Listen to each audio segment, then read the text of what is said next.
Hello बच्चों, my name is Shivam Chauhan और मैं अपने YouTube channel Shivam physics classes पर आपका बहुत बहुत स्वागत करता हूं।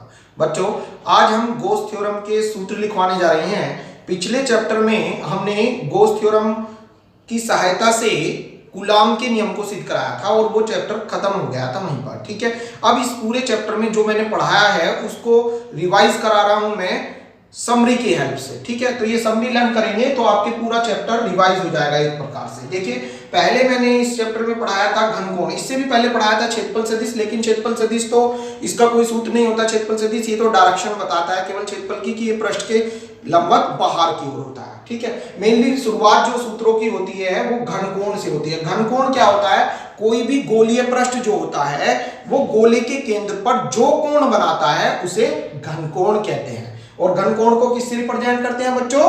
ओमेगा से। और इसका फॉर्मूला होता है omega is equal to A upon R square. ये होता है घनकोण का फॉर्मूला। ठीक है, अब मैंने इसी में ही बताया था कि अगर पूरा गोलीय पृष्ठ के कारण घनकोण देखें तो ए के रिप्लेस आप रख देते हैं 4 पाई आर स्क्वायर अपॉन में आर स्क्वायर, तो आर स्क्वायर से आर स्क्वायर कैंसिल हो जाता है, तो पूरे पृष्ठ के लिए क्या आ जाता है? ओमेगा इज इक्वल टू 4 पाई। ये संपूर्ण गोलीय पृष्ठ का घनकोण अगर पूछे तो कितना होता है? ओमेगा इज इक्वल टू 4 पाई। ठीक है, ऑब्जेक्टिव में पूछा जा सकता है कि किसी संपूर्ण गोलीय पृष्ठ के द्वारा गोले के केंद्र पर बनने वाला घनकोण कितना होता है, तो आप ऑप्शन में भरेंगे क्या? ओमेगा इज इक्वल टू 4 पाई। ठीक है, और मात्रक होता है घनकोण का स्टेरेडियन। ठीक है बच्चों, स्टेरेडियन इसकी यूनिट होती है। अगला टॉपिक है वैद्युत फ्लक्स। बहुत इंपॉर्टेंट टॉपिक है। वैद्युत फ्लक्स को रिप्रेजेंट करते हैं फाई ई से।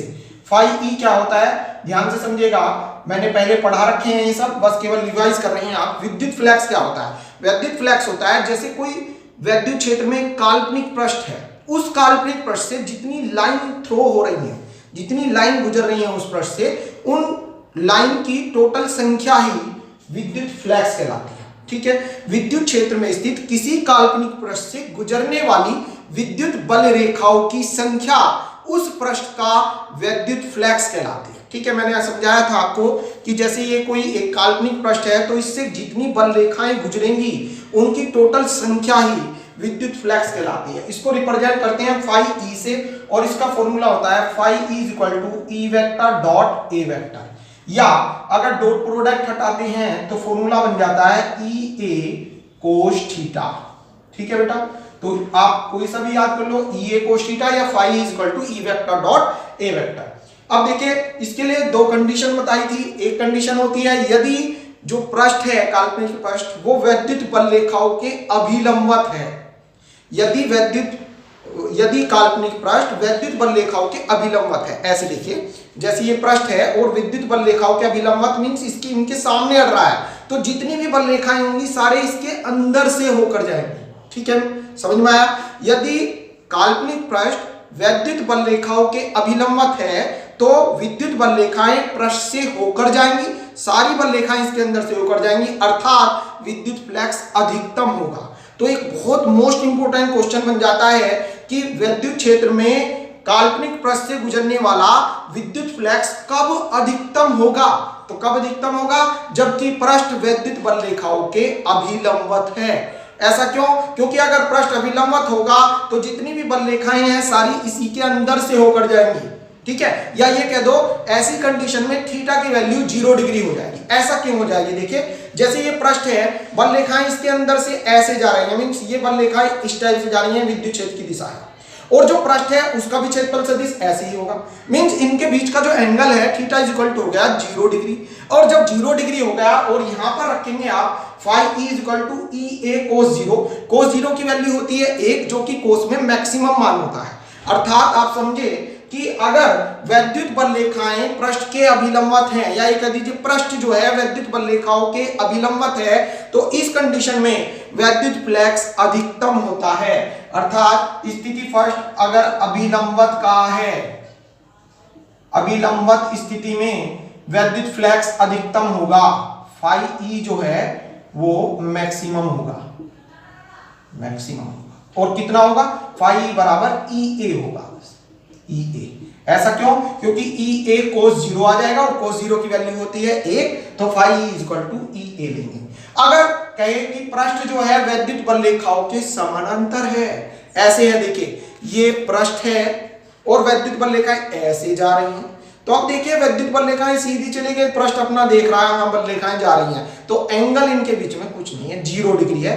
ऐसे ये है, क्योंकि देखिए बल रेखाएं भी ऐसे जा रही हैं इस टाइप से, और ये भी इस टाइप से रखा है। तो अब ये ऐसे रखा है, तो इसका जो क्षेत्रफल सदिश है वो तो इस टाइप से हो जाएगा आपकी ओर, और बल रेखाएं ऐसे जा रही हैं। ठीक है, ध्यान दीजिए, ये पृष्ठ जो है बल रेखाओं के समानांतर है, बल रेखाएं ऐसे जा रही हैं, पृष्ठ ऐसे है, तो यहां पर ये बल रेखाओं के समांतर हो गया ऐसे, क्योंकि बल रेखाएं ऐसे जा रही है, ये समांतर। अब इसका जो क्षेत्रफल सदिश है वो ऐसे हो गया आपकी ओर। ठीक है, बल रेखाएं ऐसे जा रही हैं, इसका क्षेत्रफल सदिश ऐसे है, means theta is equal to 90 degree. जब 90 डिग्री है तो phi E is equal to E A cos 90, cos 90 का मान 0, तो विद्युत फ्लक्स कितना आ गया बच्चों?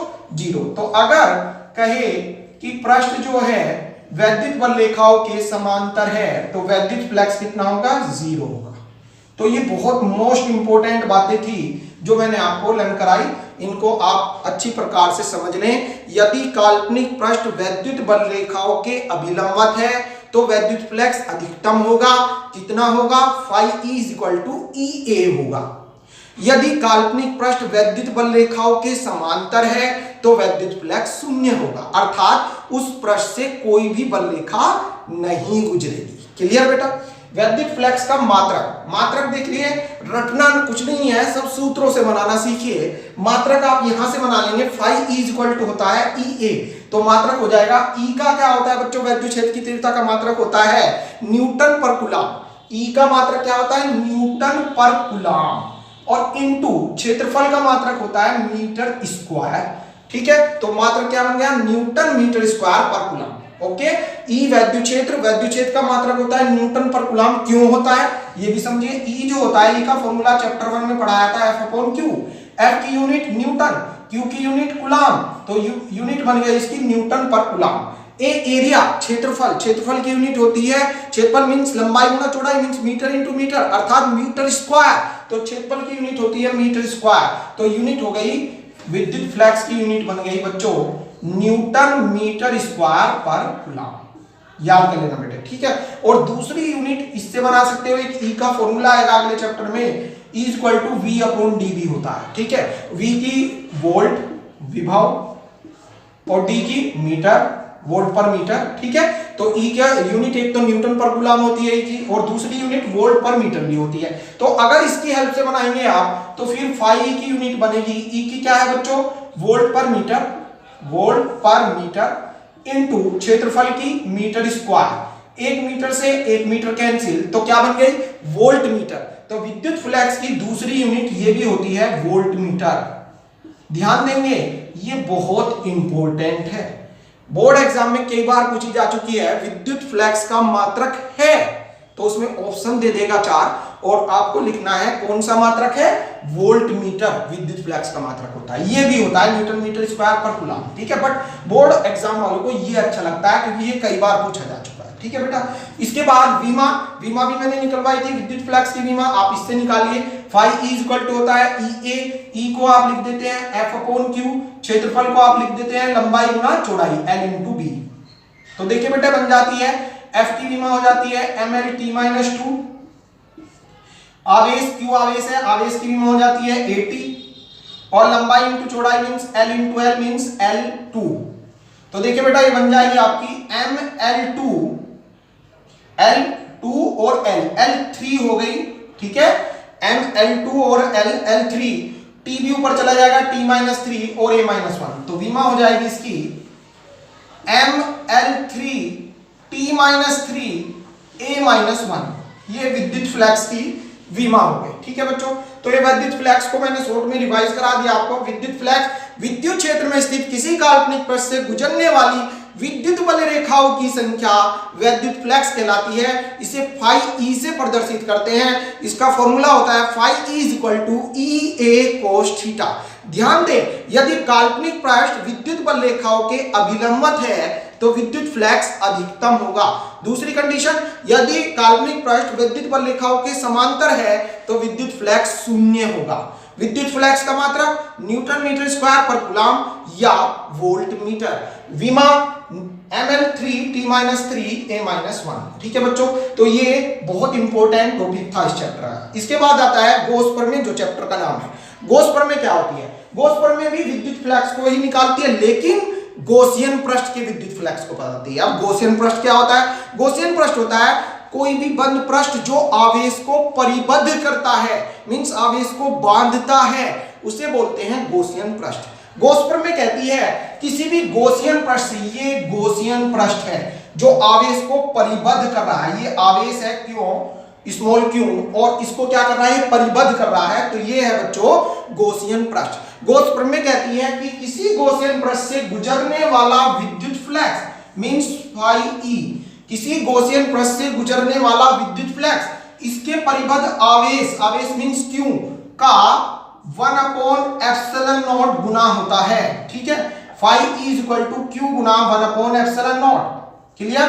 किसी भी गॉसियन पृष्ठ से या किसी भी बंद पृष्ठ से गुजरने वाला विद्युत फ्लक्स, याद करिएगा यहीं पर, किसी बंद पृष्ठ से गुजरने वाला विद्युत फ्लक्स उसके आवेश का 1/ε0 गुना होता है। ठीक है, या इसको आप ऐसे भी लिख सकते हैं, phi E is equal to होता है, क्योंकि 1 में मल्टीप्लाई करो Q/ε0। ये गॉस प्रमेय है। ठीक है बेटा, ये एक नंबर में बहुत पूछी जाती है, मैं समझता हूं आपके यहीं पर याद हो गई होगी। इसको अगर इसका डेरिवेशन भी आता है तो एग्जाम में ये 3 नंबर का आएगा, तो आप इसका डेरिवेशन मैंने करा रखा है अपनी वीडियो में, आप इसको देख लेना।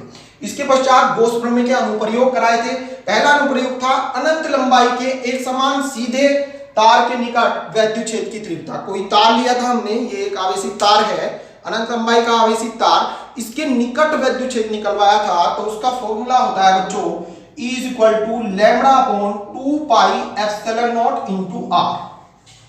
क्या फॉर्मूला है? E is equal to λ/2πε0 into are.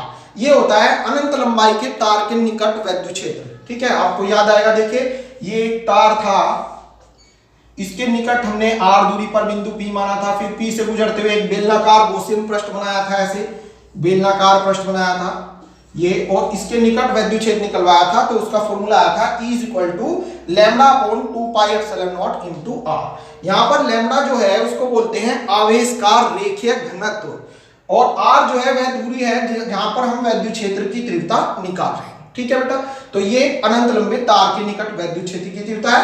Lambda क्या है? यहाँ पर आवेश का रेखीय घनत्व, और लैम्बडा का फॉर्मूला होता है lambda is equal to Q/L।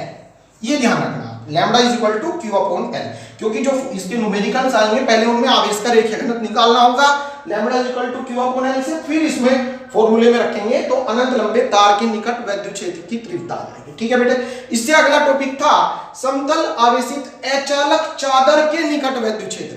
एक कोई अचालक चादर दी है, उसके निकट वैद्युत क्षेत्र की तीव्रता निकलवाई थी मैंने। देखिए जो अचालक चादर होती है, जब उसे आवेश दिया जाता है तो वो आवेश उसके आंतरिक पृष्ठ पर समान रूप से वितरित हो जाता है, वितरित मींस फैल जाता है, और उस पर आवेश का पृष्ठ घनत्व सिग्मा हो, तो वैद्युत क्षेत्र की तीव्रता होती है E इज इक्वल टू σ/2ε0। कितनी होती है? E इज इक्वल टू σ/2ε0 अचालक चादर के निकट वैद्युत क्षेत्र। ठीक है, और इसकी यूनिट होती है न्यूटन पर कूलम। क्या यूनिट है इसकी? न्यूटन पर कूलम। वैद्युत क्षेत्र की यूनिट न्यूटन पर कूलम या वोल्ट पर मीटर। आवेशित चालक के बाहर वैद्युत क्षेत्र, जो आवेशित चालक ली थी हमने, आवेशित चालक चादर एक ऐसे ली थी हमने, उसके निकट वैद्युत क्षेत्र की तीव्रता निकलवाई थी, उसका फॉर्मूला आता है E इज इक्वल टू σ/ε0। ठीक है बच्चों, आवेशित चालक चादर के निकट वैद्युत क्षेत्र E इज इक्वल टू σ/ε0, और अचालक चादर के निकट वैद्युत क्षेत्र E is equal to σ/2ε0। Means अचालक चादर के निकट जो वैद्युत क्षेत्र होता है वो आवेशित चालक के बाहर वैद्युत क्षेत्र से आधा होता है। देखिए आवेशित चालक के बाहर वैद्युत क्षेत्र है E इज इक्वल टू σ/ε0, और आवेशित अचालक चादर के बाहर वैद्युत क्षेत्र है σ/2ε0। अपोन में 2 आ रहा है, मींस इससे आधा है। क्लियर? अब देखिए समान पृष्ठ घनत्व की धन और ऋण आवेशित अचालक प्लेटों के बीच और बाहर वैद्युत क्षेत्र, इसके लिए याद होगा मैंने बताया था, ये जैसे 2 अचालक प्लेटें हैं, एक पर प्लस आवेश घनत्व है प्लस सिग्मा, दूसरी पर माइनस सिग्मा है। ठीक है, ये मैंने वीडियो नंबर इसी चैप्टर में कराया था। और अगर प्लेटों के बीच वैद्युत क्षेत्र निकाल रहे हैं और एक बिंदु यहां मान लेते हैं P, फिर प्लेटों के बाहर माना था, ठीक है बेटे। तो P पर जो वैद्युत क्षेत्र आया था प्लेटों के बीच वैद्युत क्षेत्र आया था E equal to sigma upon epsilon not. क्या आया था? E equal to sigma upon epsilon not. ये डेरिवेट कराया था मैंने। और प्लेटों के बाहर वैद्युत क्षेत्र कैंसिल हो गए थे E1 और E2 और इसका फॉर्मूला आया था E इक्वल टू 0। ठीक है, तो ये सब आपके रिवाइज होते जा रहे होंगे, ये सब प्रूफ तो करा रखे हैं, यहाँ हम केवल समरी बता रहे हैं। ठीक है, इनको याद करा रहे हैं सूत्रों को इनके, ये सब न्यूमेरिकल में यूज होंगे। ओके, अगला सूत्र है एक समान आवेशित गोलीय कोष के कारण वैद्युत क्षेत्र। गोलीय कोष के कारण वैद्युत क्षेत्र, गोलीय कोष या गोलीय खोल कह देते हैं इसको, इसके निकट वैद्युत क्षेत्र निकालना है हमें। गोलीय खोल के कारण वैद्युत क्षेत्र निकालना है 3 बिंदुओं पर, कोष के बाहर, कोष के पृष्ठ पर, कोष के भीतर। कोष के बाहर जब हमने वैद्युत क्षेत्र निकाला था तो इसका आया था E equal to 1/4 pi epsilon not small q upon r square. ठीक है, q क्या था? उसमें आवेश था जो उसके पृष्ठ पर फैल गया था, और r वो दूरी थी जहां पर वैद्युत क्षेत्र निकाल रहे हैं। या अगर हमने इसको पृष्ठ घनत्व के रूप में लिखें तो ये फॉर्मूला बन जाता है फिर आवेश के पृष्ठ घनत्व के रूप में sigma upon epsilon not capital R square upon small r square. ये होता है आवेशित गोलीय कोष के बाहर वैद्युत क्षेत्र की तीव्रता E equal to sigma upon epsilon not capital R square upon small r square. ठीक है बच्चों, तो कोष के बाहर वैद्युत क्षेत्र की तीव्रता होती है E equal to sigma upon epsilon not capital R square upon small r square. ठीक, अगर कोष के पृष्ठ पर निकालने हैं पृष्ठ पर, तो पृष्ठ पर निकालते हुए स्मॉल r कैपिटल R के इक्वल हो जाता है, तो ये इससे कैंसिल हो जाएगा, मींस वैद्युत क्षेत्र की तीव्रता हो जाएगी E equal to sigma upon epsilon not, ये हो जाएगी। ठीक है बेटा, तो कोष के बाहर वैद्युत क्षेत्र sigma upon epsilon not capital R square upon small r square. Capital R क्या है? कोष की त्रिज्या। स्मॉल r क्या है? वह दूरी कोष के बाहर बिंदु P की दूरी। ठीक है, स्मॉल r। और कोष के पृष्ठ पर निकाल रहे हैं तो E equal to sigma upon epsilon not. और आवेशित गोलीय कोष के अंदर वैद्युत क्षेत्र की तीव्रता 0 होती है, तो कोष के भीतर वैद्युत क्षेत्र की तीव्रता E इक्वल टू क्या होती है? 0। तो ये याद कर लेना, बहुत इंपॉर्टेंट है ये। गोलीय कोष के अंदर या गोलीय कोष के भीतर वैद्युत क्षेत्र की तीव्रता कितनी होती है? कितनी होती है? 0 होती है। बहुत इंपॉर्टेंट, ये मोस्ट इंपॉर्टेंट है, ऑब्जेक्टिव क्वेश्चन में बहुत पूछा जाता है। ये बहुत इंपॉर्टेंट है, ऑब्जेक्टिव क्वेश्चन में बहुत पूछा जाता है। ठीक है बेटा, तो ये बहुत इंपॉर्टेंट है। एक समान आवेशित गोलीय कोष के कारण वैद्युत क्षेत्र कोष के बाहर sigma upon epsilon not capital R square upon small r square. Capital R क्या है? गोलीय कोष की त्रिज्या। स्मॉल r क्या है? वह दूरी जहां कोष के बाहर बिंदु P की दूरी जहां पर आप वैद्युत क्षेत्र निकाल रहे हैं। कोष के पृष्ठ पर वैद्युत क्षेत्र E equal to sigma upon epsilon not. कोष के भीतर वैद्युत क्षेत्र 0 होता है। क्लियर? अचालक गोले के कारण वैद्युत क्षेत्र, अब इस पर आइए देखिए। अचालक गोले के कारण जो वैद्युत क्षेत्र होता है E equal to 1/4 pi epsilon not Q upon R square. एक तो ये होता है बेटे, ये आवेश के रूप में हो गया, ठीक है, जो उसका था। लेकिन ये अचालक गोला है और अचालक गोले में जो आवेश होता है वो आयतन में फैल जाता है। कहां पर फैल जाता है? आयतन में। तो आयतन घनत्व के रूप में अगर इसका फॉर्मूला देखें तो इसका सूत्र फिर ये बन जाता है E equal to rho upon epsilon not R की क्यूब अपॉन 3R स्क्वायर। ध्यान देंगे, आवेश के आयतन घनत्व के रूप में अचालक गोले के बाहर वैद्युत क्षेत्र की तीव्रता होती है E equal to rho upon epsilon not R की क्यूब अपॉन 3R स्क्वायर। कौन क्या है? रो क्या है? आवेश का आयतन घनत्व। कैपिटल R क्या है? अचालक गोले की त्रिज्या। स्मॉल r क्या है? बिंदु P की दूरी, गोले के बाहर बिंदु P जहां पर हम वैद्युत क्षेत्र निकाल रहे हैं उसकी दूरी ये है। ठीक है, इसमें ध्यान रहे स्मॉल r ग्रेटर देन है कैपिटल R से, मींस जो छोटा r है वो गोले के बाहर बिंदु P की दूरी है, मतलब छोटा r बड़े R से ज्यादा है। ठीक है, तो अचालक गोले के बाहर वैद्युत क्षेत्र की तीव्रता होती है E equal to rho upon epsilon not R की क्यूब अपॉन 3R स्क्वायर। अगर आप निकाल रहे हैं गोले के पृष्ठ पर, तो पृष्ठ पर निकाल रहे हैं तो इस कंडीशन में छोटा r बड़े R के बराबर हो जाएगा।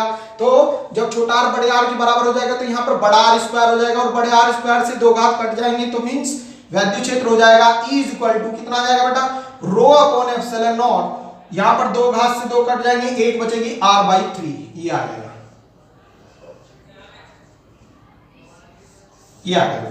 तो अचालक गोले के पृष्ठ पर वैद्युत क्षेत्र होता है E is equal to rho upon epsilon not into R/3। ठीक है बच्चों, तो ये फॉर्मूला आ गए गोले के बाहर, ये गोले के पृष्ठ पर, और गोले के भीतर वैद्युत क्षेत्र होता है E is equal to 1 upon, यहां पर जगह कम है बेटे, गोले के भीतर यहां करा देता हूं मैं, अचालक गोले के भीतर E is equal to 1 upon 4 pi epsilon not QR upon R की क्यूब, ये ठीक है। अब इसमें जो ये स्मॉल r है ये गोले के भीतर बिंदु P की दूरी है, और जो बड़ा r है ये गोले की त्रिज्या है। ध्यान रहे यहां पर स्मॉल r जो है ये बड़े r से छोटा है, small r is less than from r,